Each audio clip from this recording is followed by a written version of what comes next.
Hello everyone, তনয়ার পাকশালাতে সবাইকে স্বাগত জানাই।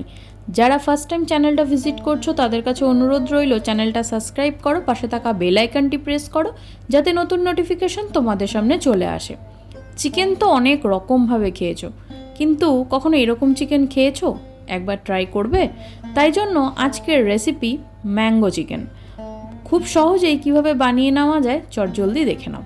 নিয়েছি এখানে আমরা 1 কিলো মতন চিকেন, যেগুলোকে ফ্রেশ করে ধুয়ে রাখা রয়েছে। কড়াই বসিয়ে নিলাম, যার মধ্যে দিলাম 3 চামচ মতন সাদা তেল। তেল গরম হলে রাফলি চপ করে নিয়েছি একটা ছোট সাইজের পেঁয়াজ, দিলাম 1/2 ইঞ্চি দারচিনি।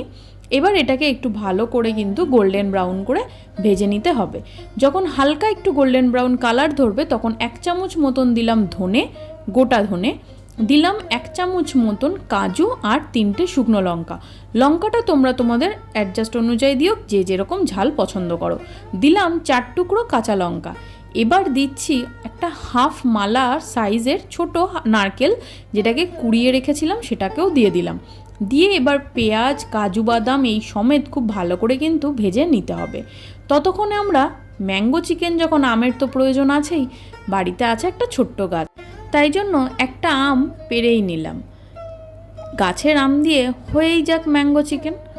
দেখো এখানে খুব সুন্দর কিন্তু আম হয়েছে, তোমাদের একবার এক ঝলকে দেখিয়ে দিলাম। যাই হোক, এখানে আমরা খুব বেশি আম নিইনি, একটা বড় সাইজের আম ছিঁড়ে নিয়েছি।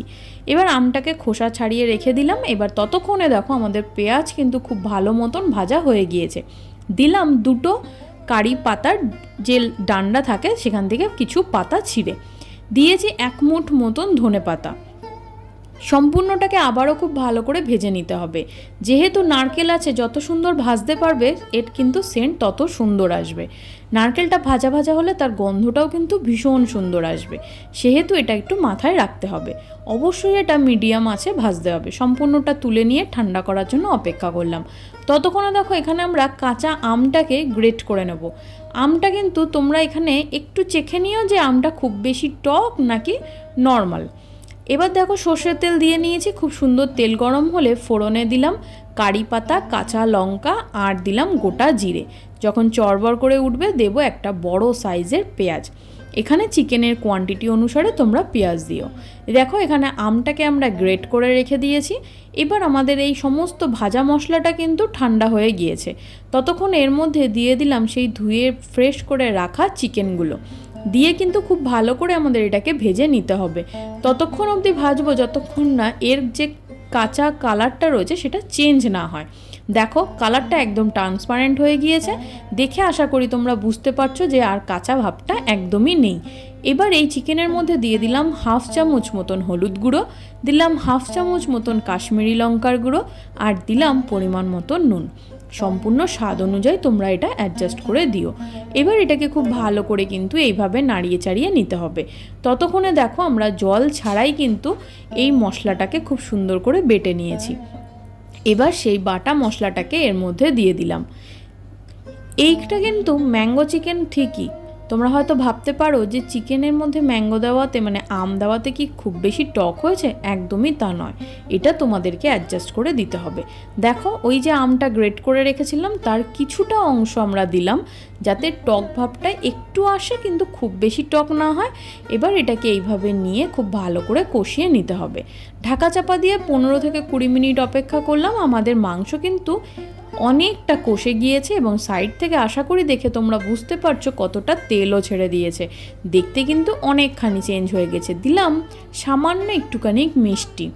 এবার আবারও ভালো করে এটাকে একটু কষিয়ে নিতে হবে। যদি মনে হচ্ছে মশলা তলায় লেগে যাচ্ছে তাহলে কিন্তু সামান্য একটু গরম জল দিয়ে আবারও এটাকে কষানোর জন্য ঢাকা চাপা দিয়ে রাখলাম। চিকেন কিন্তু আমাদের 70% কুক হয়েই গিয়েছে, বাকিটুকুন আমরা জল দিয়ে ফুটিয়ে সেটা সিদ্ধ করে নেব। দেখো এখানে আমরা কিন্তু এবার অ্যাড করলাম বেশ খানিকটা পরিমাণে গরম জল। এটা কিন্তু খুব বেশি পাতলা ঝোল বা একদম শুকনো শুকনো হলে ভালো লাগবে না, হালকা একটু গ্রেভি থাকলে খেতে ভীষণ ভালো লাগে। রুটি, লুচি, পরোটা, পোলাও, এর সাথে বিরিয়ানির সাথেও কিন্তু মারাত্মক যায়। ঢাকা চাপা দিয়ে রেখেছিলাম আরও 15 থেকে 20 মিনিট। চিকেন কিন্তু আমাদের একদম রেডি হয়ে গিয়েছে।